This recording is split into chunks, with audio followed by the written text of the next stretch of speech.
Sunday morning, State of the Union, CNN's chandelier studio glowing like a courthouse.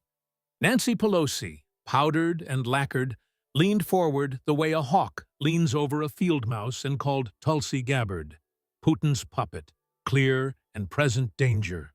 The words still hanging like smog when the director in Gabbard's ear counted down 5 live. And the new director of national intelligence smiled the small, private smile of a woman who had flown in from Langley with a locked briefcase and a single tomato seed in her breast pocket.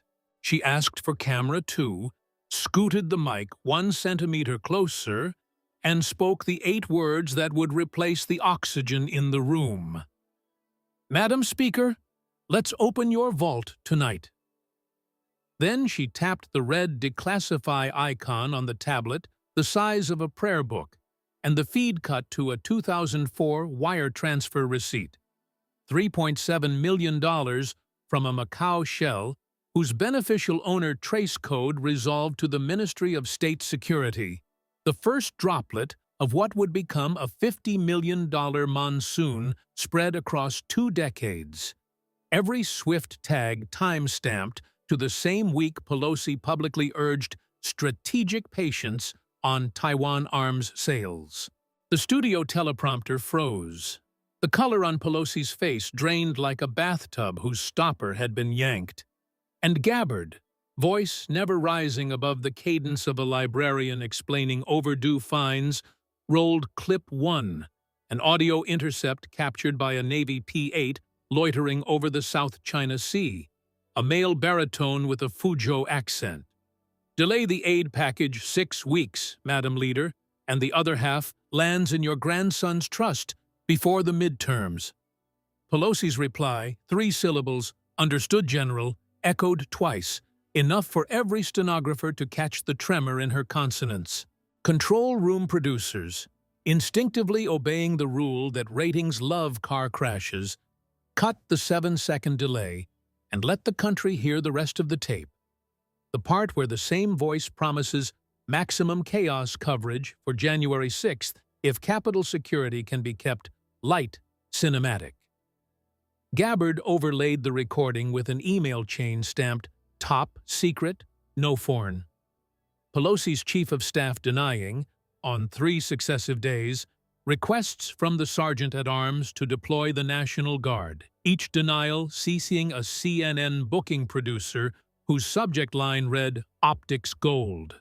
The studio lights seemed to heat the air like a tanning bed. The partisan panel sat motionless, headsets askew, as the next exhibit blossomed on the screen. A Bloomberg terminal snapshot, taken 43 minutes after a classified Zoom briefing on pandemic lockdowns, showing the purchase of 18,000 Zoom call options at a strike price that would triple by Friday, the account holder listed as Nancy Patricia Pelosi, 2012 Family Trust. Gabbard advanced the slide, 98.7% win rate, Visa, NVIDIA, Microsoft, each buy executed inside the 24-hour knowledge window. The cumulative gain, $198 million, enough to buy every house on the block where she grew up in Baltimore, and still leave change for a vineyard in Napa. She then clicked to a thermal satellite image of the Golden Gate at night. Red splotches indicating freighters, whose manifests revealed fentanyl precursors. Every vessel tracked to a Pierside LLC whose registered agent shared the same Baltimore row house Pelosi's father once used as a campaign headquarters, the rent paid in cash, the lease signed by a notary who also notarized the deed for a Tenderloin apartment building now flagged by DEA as a cartel money-washing carousel. The congresswoman from San Francisco tried to interrupt. Her microphone, mysteriously, carried only static. Someone in the control room had decided truth deserved the last uncompressed channel. Gabbard pressed on, voice still velvet, the way a coroner narrates an autopsy. "Madame, the price of those pills on the street is $17 per blue tablet. The price of the coordinates you sold to Tehran is measured in young Americans whose mothers will never again hug them." She projected a roll call of the fallen, 200 names, ranks, hometowns, each superimposed on the classified cable that contained the grid references later found in an IRGC safehouse laptop, the metadata showing the file accessed from an IP address registered to the House Democratic cloakroom. The scroll took 90 seconds. The only sound was the click of the teleprompter resetting and the soft whir of the studio's robotic camera as it zoomed on Pelosi's pupils, dilating like black holes. Gabbard closed the laptop, folded her hands, and delivered the coda in the same tone a bailiff uses to read the verdict. Treason, espionage, accessory to murder. Your name now heads the referral to the Department of Justice. May the Republic remember how cheaply you valued its bloodstream.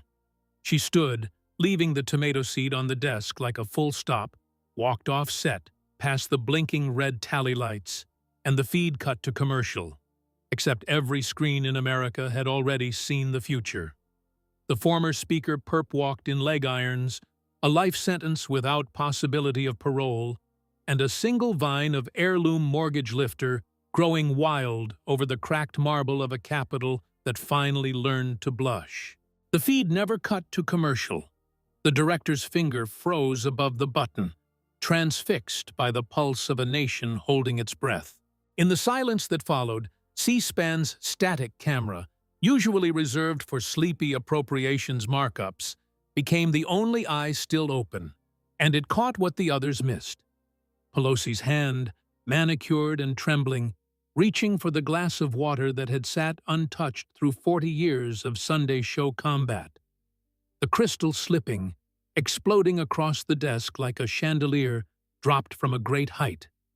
Droplets catching the Klieg lights, and for an instant, turning into 1,000 tiny lenses, each refracting the same image. Her signature on a transfer order dated 6th January 2021, 04:13 a.m., authorizing the release of Capital blueprints to a Gmail account whose recovery phone ended in the country code +86. Gabbard, already at the studio door, turned once more, the way a pitcher who has just struck out the side glances at the scoreboard to be sure the numbers actually registered. She did not raise her voice. She barely parted her lips, yet the lavalier pinned to her lapel carried the whisper into every living room speaker from Key West to Nome. Madam, arithmetic is impartial. Gravity is impartial. The mothers at Section 60 at Arlington are impartial. Then she stepped into the corridor, where a Marine in dress blues waited with the briefcase she had flown in with. Its clasps still sealed, its classified cargo now emptied into the public bloodstream like ink into a swimming pool. Behind her, the green room detonated into motion. Producers screaming for legal. A frantic junior aide trying to block the camera with his body as if pixels could be wrestled to the ground. Pelosi herself standing too quickly, heel catching on the rug. The hawk becoming the mouse as she stumbled toward the exit sign that had always glowed like a promise of safe passage and now looked like the red eye of a recording studio that had just become a crime scene. Within minutes, Pelosi for Life was trending. Only it wasn't a slogan anymore. It was a jury verdict rendered in real time by a million thumbs. Stock futures in companies whose boards her husband chaired plummeted faster than the glass that still lay in glittering shards. By the time the Capitol Police detail caught up with her motorcade, the driver had already been told by an anonymous clerk at Main Justice to reroute to the E. Barrett Prettyman Courthouse, where a magistrate waited with a sealed indictment thick enough to prop open the very door she once strode through to gavel impeachment hearings into history. Gabbard, meanwhile, walked the 6 blocks to the Department of Justice herself. Rain beginning to fall in the thin, needling way Washington does when even the sky wants to wash the city before morning. She carried only the tomato seed, now tucked into an evidence envelope labeled Exhibit A, Alternative Futures. At the steps, she handed it to the U.S. attorney who had met her under the portico, the same prosecutor who once interned for the senator whose career had ended because he traded cattle futures on a tip from a banker friend, and thought that was the worst sin a lawmaker could commit, until tonight. Inside the building, fluorescent lights hummed over a conference room converted into a war floor. Maps of Macau wire routes, voice print analyses of Fuzhou accents, a corkboard whose red yarn spider-webbed from the speaker's office to a Chinese aerospace front, to a fentanyl lab in Sinaloa, to a port in Chabahar, where American drones had gone dark the week after the briefings Pelosi had skipped.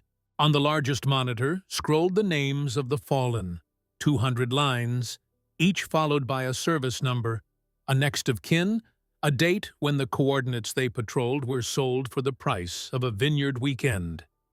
At 03:17 a.m. the next day, while cable channels looped the 8-second clip of Pelosi's microphone, catching only the rasp of her inhale, a federal judge denied bail, citing flight risk and the full weight of the Republic's grief. Cameras outside the courthouse captured the moment the rear door of the SUV closed on the woman who had once been third in line for the nuclear codes, her hands cuffed in front, the bracelet of a Tiffany bangle, gift from a donor at a Shanghai gala, now locked against stainless steel. And somewhere in a quiet apartment above a garage in Shreveport, a television played the footage on mute, the closed captioning scrolling like a prayer. Sentence, life, no parole, forfeiture, all assets. Recommendation, Section 60, Arlington. For memorial service, to which the defendant shall be transported in shackles to hear the names she sold spoken aloud by those who lived. Outside the window, dawn crept over the bayou, and in a cracked clay pot on the sill, a single tomato seed, saved from a 40s heirloom packet, split the earth, reaching for light the way republics do when they remember that even the tallest marble columns started as dust, pressed by time and truth into something that could finally, stubbornly, hold the roof up. The seed split, but the republic's roof was still cracking. Inside the Florence, Colorado ADX wing built for traitors who once wrote laws, Pelosi was given number 86801-1.2, the digits stamped on a plastic wristband that replaced the 18-karat gold one photographed at so many fundraisers. Her first night, the cell's toilet glowed stainless steel silver, reflecting the ceiling camera like a second unblinking eye. Every 90 seconds, its infrared pulse reminded her that declassification is irreversible, and history streams on a 24-hour loop. She asked for a Bible, received a Gideon with the apocalypse pages dog-eared by the previous occupant, a cartel accountant who had also tried to balance ledgers with blood. The margins were already annotated in pencil. Rev 21-8, liars burn. She underlined it, then underlined it again until the graphite tore the paper, as if repetition could redact scripture the way she once redacted briefings. Meanwhile, the country outside kept metabolizing the scandal the way a body metabolizes poison, slowly, painfully, but with increasing vigor. Within 72 hours, Congress convened under emergency rules. The sergeant-at-arms carried the actual burgundy folder, now Exhibit 1, from the Capitol to the House floor, its clasps sealed with tamper-proof tape that glittered like the dress Pelosi wore the night she raised a champagne flute to our shared values. The clerk read the articles of expulsion. No one filibustered. The vote was 427-0, with 8 members abstaining only because they were co-defendants in the same indictment. For the first time since 1861, a name was stricken from the roll while its owner still breathed, an erasure pronounced aloud, the way ancient Romans erased disgraced senators from the stone fasti. Gabbard, now permanently branded the declassifier, refused celebratory interviews. Instead, She flew to Section 60 at Arlington the following dawn, arriving before the tour buses, wearing the same Navy suit from the CNN set, now wrinkled by 3 nights of cat naps on office couches. She carried a folded flag, new, stiff, the cotton still smelling of the Alabama factory that wove it, and walked row by row until she reached the freshest stones, 22 of them dated after the coordinates leaked, their epitaphs laser-etched, their graves still raw like open code. She knelt, pressed the flag into the sod, and whispered something the wind took before any microphone could steal it. A Gold Star mother who had come to plant yellow roses filmed the moment on a cracked iPhone. The clip uploaded at 06:19 a.m. Caption: "She didn't come for cameras. She came for accountability." By sunset, it had 30 million views, and no network ever rebroadcast it. Some stories travel farther when algorithms can't monetize them. Back in San Francisco, the federal forfeiture crew arrived at the Pacific Heights mansion with moving trucks the color of prison denim. They cataloged 2,400 bottles of Napa Cabernet, a Warhol Mao silkscreen, the ice cream drawer Sub-Zero stocked with pints labeled Nancy's Chocolate Resistance. One agent, 23, Iraq vet, paused at a hallway gallery, rows of framed photos, Pelosi with popes, with rock stars, with a Chinese vice premier whose name also appeared on the wire receipts. He lifted each image, turned it over, and slit the backing with a box cutter. Standard procedure. Contraband loves picture frames. Behind the 8th photo, he found not cash nor microfilm, but a child's crayon drawing of the Capitol dome, sky blue, stick figure crowd underneath, the scribbled legend, "Government is people." He stood there a long minute, then slid the drawing into an evidence bag anyway, because even innocence becomes state property once it hangs in a crime scene. The auction, held online by the U.S. Marshals, closed at $198 million, exactly the sum the SEC calculated as illegal profits from the Zoom trades. Coincidence noted by every outlet except the one whose parent company bought the Warhol. Proceeds were earmarked for a scholarship fund coding named Mustard Seed. Its first recipients, 72 dependents of the 200 KIA, each awarded full ride plus stipend. The ceremonial first check handed over in a hangar at Dover AFB with no press pool, only a single tomato plant in a 5-gallon bucket as centerpiece, its first yellow blossoms opening like tiny defiant suns. On the first anniversary of the broadcast, Gabbard returned to the same CNN studio, this time for a taped reflection. No audience, no ticker.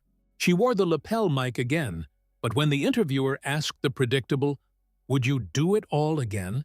she reached into her pocket and placed the dried envelope on the table. The original seed, now split and empty. Its embryo long since planted outside the Alexandria courthouse, where sidewalk cracks resemble fracture lines in a republic still learning to heal. She spoke only 9 words before the camera cut. Republics rot from the top, but they regenerate from soil. Then she walked out, past the green room where a new burgundy folder already waited, thicker, heavier herbs, addressed to another high office, another city, another winter, while outside the first snow of the season began to fall. Each flake a small white erasure. Each flake also a promise that archives, like tombs, can be opened when the governed decide the story inside still breathes. The snow kept falling, but archives never sleep.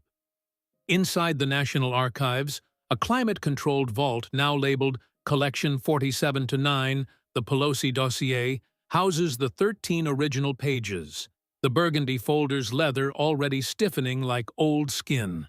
The archivist who catalogued it, an ex-journalist who once chased leaks in parking garages, wrote in pencil on the acid-free spacer, "Declassified, 1:14:25, 09:11 a.m. America watched, then chose to remember. She sealed the box with crimson tape, the same shade as the speaker's old gavel, and whispered a line from Job, "For there is a mine for silver, and a place for gold, which they refine." Then she signed her initials, small and square, the way witnesses do when the world they knew has ended, and the one they don't yet understand is still only a barcode. Months later, at Fort Leavenworth's disciplinary barracks, Pelosi rose before Reveille, 06 Hontuag, because convicts learn that time is no longer theirs to waste. She worked in the library, stamping due date cards for paperbacks whose spines were softened by hundreds of desperate thumbs. The stamp read, "Return to dust," a bureaucratic joke the warden ordered after watching too many morality plays on cable. Each thunk of the ink pad was a heartbeat she no longer controlled. Each card slid across the counter like a tiny coffin lid. One Tuesday, she recognized her own memoir on the cart, ghost-written, gold-foil title, remainder mark on the bottom edge. She opened it, saw the dedication to the America that still believes, and, with a contraband ballpoint, crossed out every adjective, leaving only nouns and verbs: blood, vote, sell, pay, lie, die. When the censor reviewed the defacement, he initialed approval. Literary vandalism is not a security threat, and shelved the book in the Reality Edits section between Orwell and the 9/11 Commission report. Outside the walls, the country kept rewriting its operating system. Congress passed the Gabbard Rule. Any member who trades a single share while in possession of classified knowledge forfeits office, pension, and passport. No trial, no appeal. Just automatic expulsion printed on the same parchment used for the 1789 oath. The vote took 47 minutes. The clerk required 3 inkwells. The parchment still smelled of wet ink when it was carried across Independence Avenue and placed in an exhibit case beside the Constitution. A visual warning that ambition can be deleted as cleanly as a line of code. 3 freshmen resigned the same afternoon, selling everything at market open the next day, triggering the sharpest one-day drop in congressional portfolios since 1929, an economic confession without a single microphone. Gabbard, meanwhile, declined every draft movement that wanted her on a 2028 ticket. She bought 10 acres in Hawaii, where sugarcane once grew, planted 2,000 mortgage lifter tomatoes, and live-streamed nothing except rainfall data. Once a month, she drove to Pearl Harbor, boarded a destroyer outbound on counter-narcotics patrol, and stood on the flight deck while the helmsman read aloud the names of the 200. The way sailors still call the roll of the Arizona. No cameras, no press release, only wind and salt, and the metallic taste of a republic trying to rinse the blood from its mouth. After the last name, she always asked the same question, never answered, never meant to be. Was the price high enough or just high enough to be counted? In the second spring, a volunteer group of West Point cadets, born the year Pelosi first became Speaker, used the auction proceeds to erect a monument on the Arlington Ridge no wider than a sidewalk, its stone quarried from the same Massachusetts vein that built the Capitol steps. No statue, no plaque, only names, ranks, hometowns, laser-etched so shallow the letters feel like braille under a fingertip. On the back face, invisible from the road, a single sentence is carved in lowercase. The Republic forgives only what it refuses to forget. Every dawn, the shadow of the Washington Monument crawls across those words like a sundial, measuring how far we have left to crawl back. One dusk in April, Gabbard walked that ridge at taps. She carried no flag, no camera, only the empty seed envelope now yellowed like an old map. Halfway down the path, she met the mother who had filmed her 2 years earlier, the one with the yellow roses. They did not speak. The woman opened her palm. Inside lay 3 fresh mortgage lifter seeds, fat and ivory, still dusted with volcanic soil from her own garden in Waco. Gabbard pressed the old envelope into the woman's hand. An exchange. A covenant. Together, they knelt, scratched a 3-inch hole between 2 graves, planted, covered, tamped. Behind them, the bugler sounded the last 24 notes. In front of them, the tomatoes would ripen by July. Fruit the size of a clenched fist. The exact weight, some will say, of a ballot, cast by someone who finally believes the roof can hold again. Years later, historians will argue whether the Republic turned because of a single declassified folder or because millions decided that a half-milligram seed outweighs a $93 trillion lie. They will miss the simpler truth. On a snow-blind morning, a woman placed a flag in soaked earth and walked away without waiting for applause. Somewhere between that gesture and the first red fruit splitting its skin, the archives, the prison library, the marble monument, and the tomato patch aligned. Like stars in a constellation that has no name yet. But every night reminds the living that republics are not rebuilt in marble. They are rebuilt in the quiet decision to plant something that will outlast the rot, to leave the cameras off, to let the seed speak the only language that never needs declassifying, grow or die. The vine grew, and the republic learned to speak again, in the hush between dew and dawn, in the scrape of a hoe against crabgrass, in the slow patience of gardeners who now outnumber pollsters. By the 5th harvest, mortgage-lifter tomatoes had become a civic ritual.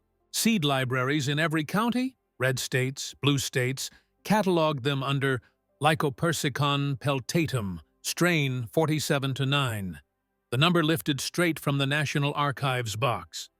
4th graders mailed each other bubble packs of seeds instead of Pokemon cards. FFA chapters competed for the heaviest single fruit. The Bureau of Engraving printed no new portraits, but the Postal Service issued a 20-cent stamp. A single scarlet globe. No flag, no face, no caption, just the word, grow. Letters bearing that stamp began to cross oceans. Refugees carried them in shirt pockets. A Syrian farmer replanted them outside Aleppo and sent back a photograph. Tomatoes the size of grenades, the caption in careful English. We have seen explosions. Now we eat the opposite. In Leavenworth, Pelosi watched the stamps unveiling on a communal television bolted to the cinder block wall. She had developed cataracts. The scarlet orb looked like a drop of blood seen through frosted glass. She asked the librarian for a seed, any seed, offering 3 packs of cigarettes and a signed copy of the memoir she had once refused to autograph. The librarian, a former staff sergeant who had lost 2 buds to the leaked coordinates, instead handed her a blank index card and a glue stick. "Plant your apology here," he said. "Dry glue is lighter than dirt." She wrote one word, "sorry," in the same looping hand that had once signed trillion-dollar budgets, pressed the card into the inside cover of the Gideon Bible, and shelved it under S. No one ever checked it out, but the spine stiffened year by year, glue and paper fossilizing into a thin stratum of repentance that future archaeologists will brush away with camel hair tools, wondering at the mineral content of remorse. Outside the walls, language itself began to ripen. The House revoked the word leader in official titles. Members became simply representatives, a reminder that altitude is borrowed from the governed. The Senate, slower, heavier, still full of marble, tried once to vote itself a new honorific. The motion died when a page from Alabama placed a single ripe tomato on each senator's desk. The fruit so heavy with seed it cracked under its own weight, juice bleeding into the blotters like red ink no caucus could spin. C-SPAN ratings spiked, not for hearings but for the 30 seconds of dead air, while octogenarians stared at the pulp and remembered childhood summers when the only briefing they needed was the thump of a ripe globe hitting compost and the promise that something would rise from the rot. Gabbard refused every medal, every library naming, every documentary green light. Instead, she opened a one-room school in the shadow of Mauna Kea, no Wi-Fi, no grades, no tuition. Students learned botany by touch, civics by silence. An entire semester spent listening to wind move through leaves before speaking a single policy position. Graduates left with two things, a pocket knife and a seed envelope. The knife's blade bore no motto, but the steel was recycled from decommissioned battleship plating. The sadded was always mortgage lifter. They call themselves the Dust Cabinet, a quiet cohort who drift into county clerk offices, soil conservation boards, precinct meetings, carrying no banners, only tomatoes they quietly place on bureaucrats' desks. An argument that weighs, that smells of earth, that cannot be deleted by a keystroke. In the 7th year, the Department of Defense, its budget finally audited line by line, announced a new appropriation. $1 billion, not for hypersonics, but for topsoil. The press release was 3 sentences long. The last read, "National security begins 9 inches above bedrock." Pentagon generals, medals trimmed to ribbons, were photographed on hands and knees, mixing biochar into prairie sod, while cadets recited the names of the 200, the syllables dissolving into loam that would grow feed for horses, that would plow fields, that would feed refugees from the next war that hadn't yet started. A carbon-negative feedback loop more elegant than any strategy paper. On the 8th anniversary of the broadcast, the National Archives declassified the final appendix, a single audio file, 43 seconds, time-stamped 09. The exact minute the burgundy folder was first opened. It is not Gabbard's voice, it is not Pelosi's. It is the sound of a seed envelope being torn, paper fibers ripping, a faint puff of air, the almost inaudible rattle of heirloom seed against paper, followed by silence so complete you can hear the microphone diaphragm breathing. The file is labeled Origin Recording. No transcript exists. It needs none. Play it in a dark room and you will understand that every revolution, even the quiet ones, begins with the willingness to break something small enough to fit in a palm, large enough to feed a century. And somewhere tonight, maybe outside Fresno, maybe on a rooftop in Detroit, maybe in a window box in Kyiv, a child who has never heard the name Pelosi pushes a seed into damp cotton, presses play on a 9-year-old phone, and hears that 43-second clip loop until sleep arrives. In the dream, the child walks a ridge where marble monuments have crumbled back into calcium, where no names are carved because every tongue remembers them. The air smells of compost and vine-ripe fruit, and the only government that remains is the agreement between a hand and soil. Renewed each dawn, revoked never. The child wakes, the seed has split, the first root hair anchors, and the republic, still bruised, still learning, exhales, ready to begin again the only work that ever mattered, grow or die. The child's seed split, but the republic's sentence was still being written. One furrow, one vote, one silence at a time. In the 9th year, the Bureau of Prisons announced that Pelosi had requested transfer to the Federal Medical Center at Butner, North Carolina, officially for cataract surgery, unofficially because Leavenworth's library no longer stocked large print atlases and she wanted to trace coastlines she once redrew with wire transfers. The transfer bus left at 04:13 a.m., the same minute the blueprints had been emailed a decade earlier, its diesel exhaust hanging in the Kansas night like a ghost that had missed the last outbound flight. A dust cabinet volunteer stood beyond the gate, hood up, tomato in hand. The bus slowed. The windows slid. The fruit rolled across the aisle and came to rest against Pelosi's shoe. Soft, overripe, splitting open so seeds stuck to the rubber toe cap like tiny brown accusations. She did not touch it. She stared instead at the pulp until the guard nudged her forward, and in that moment, the bus camera recorded the only facial expression she had not yet catalogued, the look of a woman discovering that repentance, like photosynthesis, cannot be faked indoors. At Butner, they assigned her a window overlooking the vegetable plot, irony by administrative schedule. The first spring, she refused to sign up for garden duty. The second spring, she asked for a trowel, claiming bad knees needed bending. The plot measured 4 by 8, exactly the dimensions of a congressional committee dais turned upside down.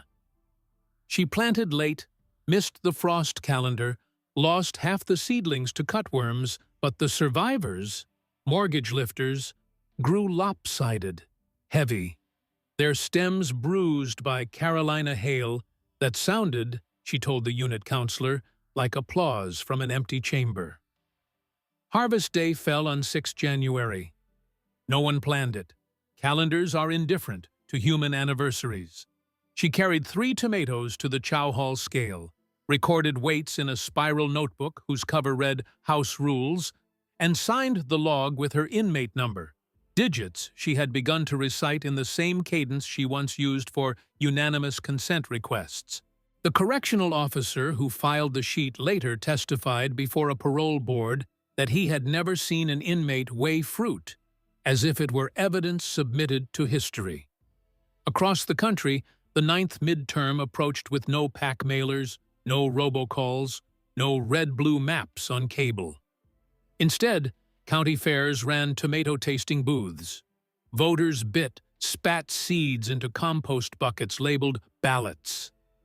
The spit-wet seeds were collected, dried, repackaged, and handed back as the only campaign literature permitted by a new statute, the Seed Integrity Act. Passed on a voice vote so unanimous, the speaker pro tempore wept into the gavel.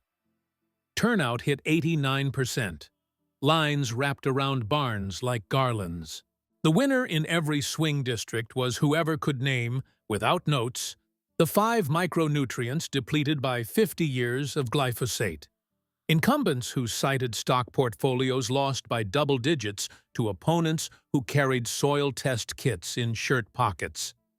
A Montana rancher who had never held office defeated a 5-term finance chair by reciting the 200 names of the fallen while holding a mortgage lifter in each hand, left for the dead, right for the living, then eating both, seeds and all, on stage. The crowd, sunburned and half-drunk on August heat, chanted "Grow or Die" until the fairground lights flickered and the sound became a low hum vibrating the Ferris wheel itself. In the 10th year, the Department of Education retired civics textbooks. K-12 social studies now begins with a seed packet and ends with a seed-saving ledger. 4th graders learn gerrymandering by mapping root systems. 7th graders study the Federalist Papers in the shade of tomato vines, discovering that arguments grow sweeter when you have to prune suckers at the same time. Standardized tests ask only 2 questions. 1. Did you feed someone you do not love? 2. Did you save seed for a stranger? Any child who answers yes to both graduates early, regardless of algebra scores. Universities report a 40% drop in political science majors. Agronomy departments can't build dorms fast enough. The last legacy columnist at the last legacy paper publishes a lament titled, "We have lost the art of lying," then resigns the next week to manage a seed bank in Maine, tweeting only a photo of damp coffee filters sprouting mortgage lifters on a windowsill. Caption, editorial board. Gabbard, now 50, still refuses foundation money, still refuses interviews. But once a year she appears, unannounced, at the Arlington Monument of Blank Stone. She brings no speech, only a pocket knife and a tomato. She cuts the fruit horizontally, shows the children gathered that the seed cavities form a perfect five-pointed star, then says the only words the media ever catch.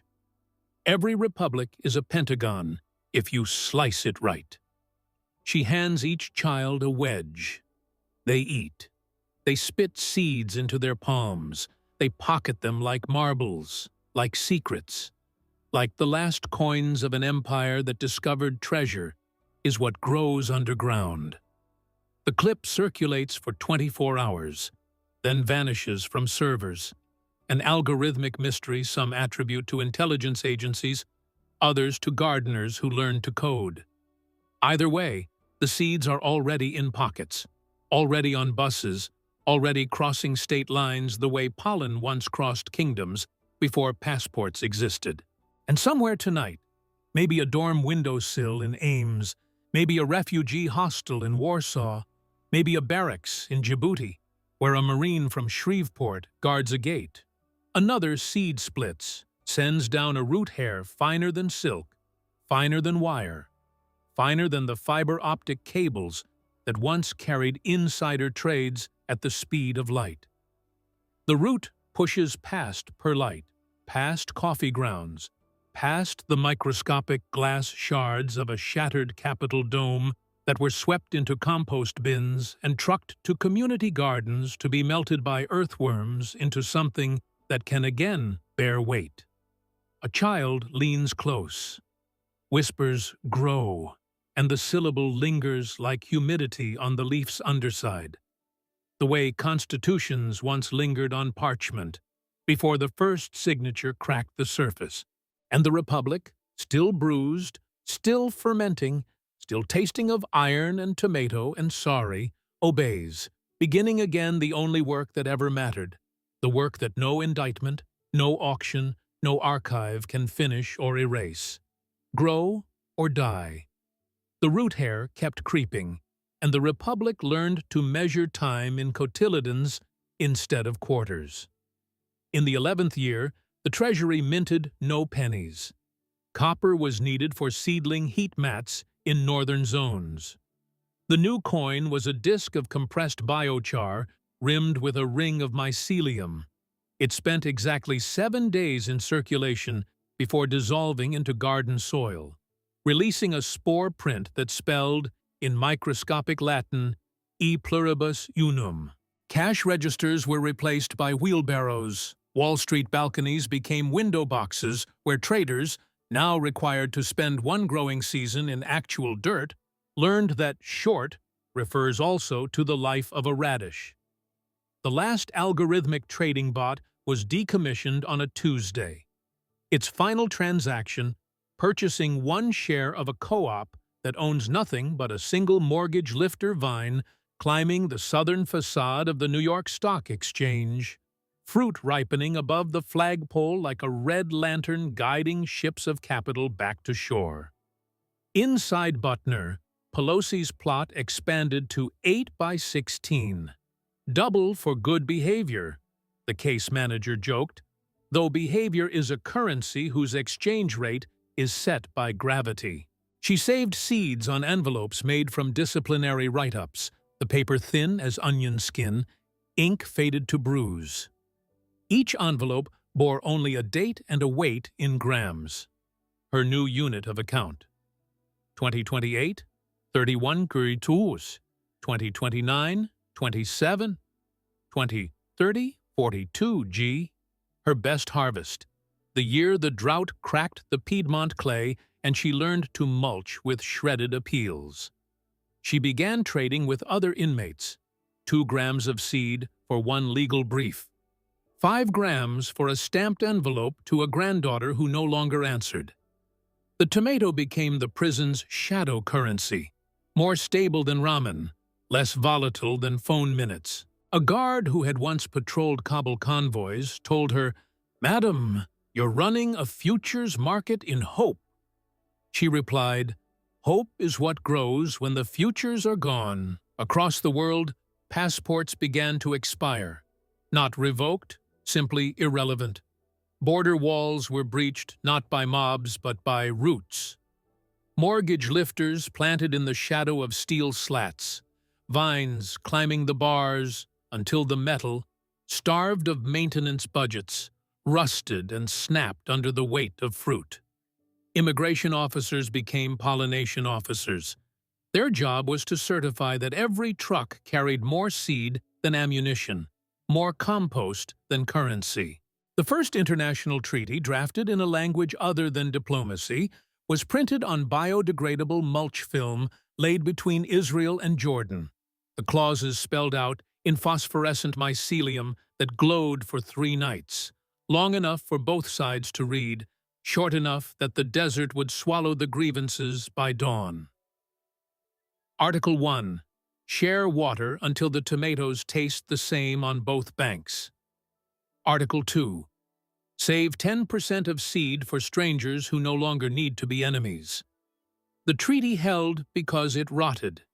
Its disappearance the final guarantee. Gabbard, now 60, had hair the color of irrigation silt, eyes narrowed to furrows from squinting at cloud patterns instead of poles. She kept no diary, but every season she mailed one dried leaf to a different random zip code. No return address, no note. Children found them pressed between library pages. A brittle mortgage lifter leaflet, veins like road maps, edges curled like old scrolls. Some planted them, some framed them, some simply smelled the faint ghost of chlorophyll and understood, without being told, that history can be composted but never erased. One leaf reached a soldier stationed at Thule Air Base, Greenland, latitude 76.5 degrees, where tomatoes refused to grow. He planted it anyway in a repurposed MRE heater, filmed its inevitable failure, uploaded the clip titled "Learning to Die at 76 degrees North," and became the most watched agronomist on the planet. The lesson: even waste is seed if you admit what you cannot cultivate.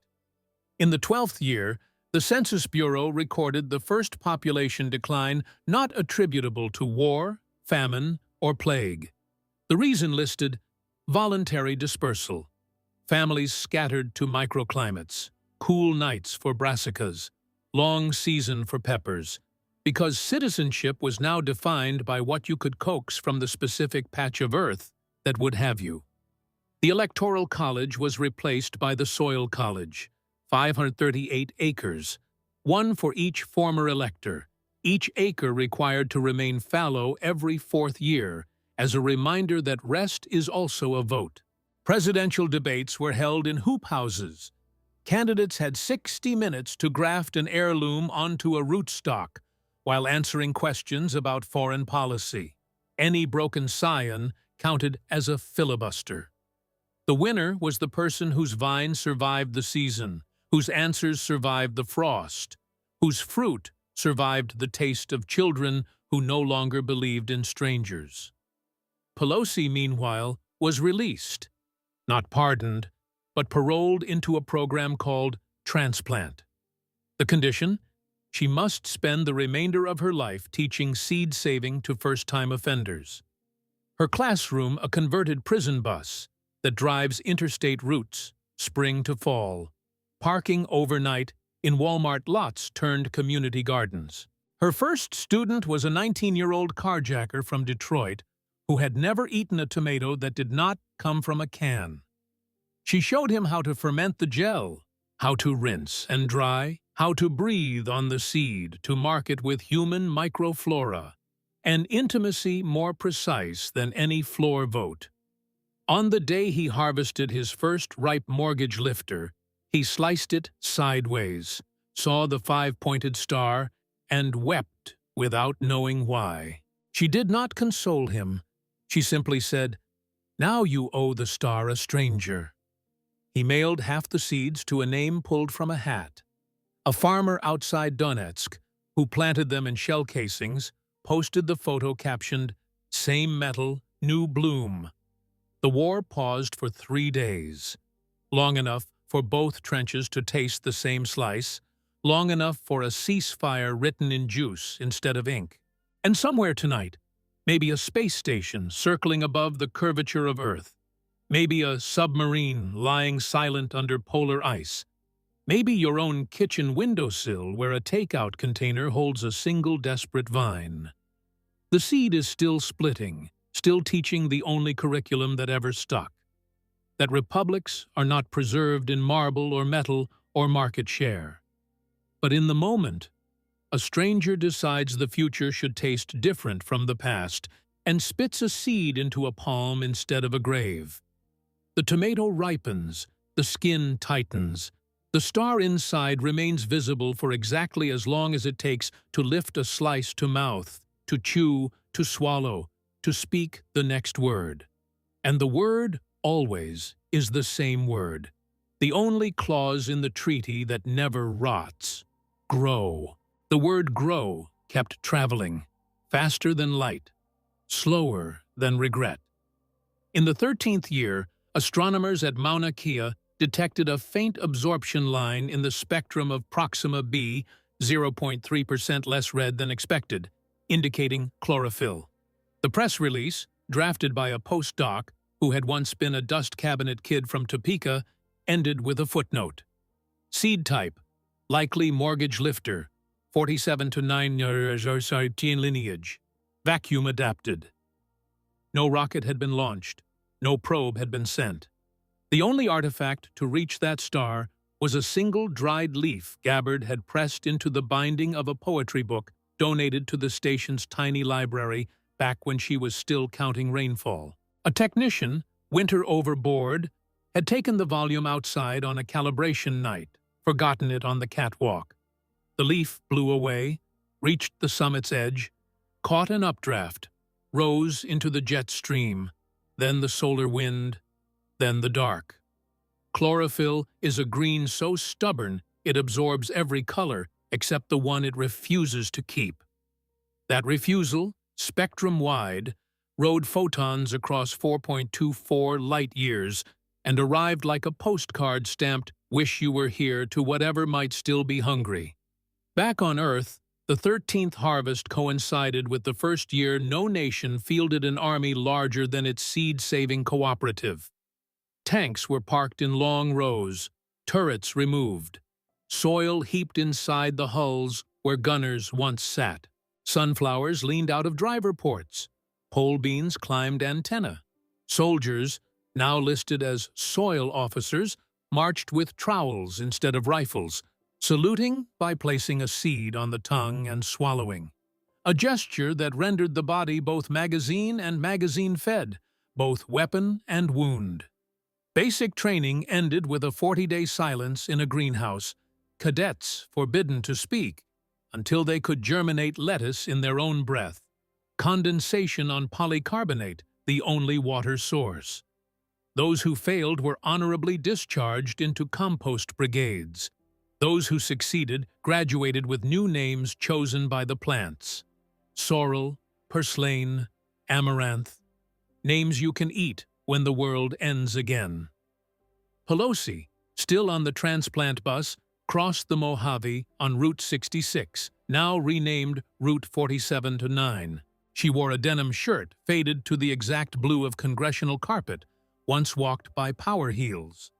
At dusk, she parked beside the old Fort Irwin tank range, now the Mojave Seed Range, 30,000 acres where artillery craters caught winter rain and turned to ephemeral lakes. She stepped down, boots crunching on spent shells turned to calcium by 13 monsoons. In her pocket, a single envelope, 31 grams exactly, the last of her Leavenworth savings.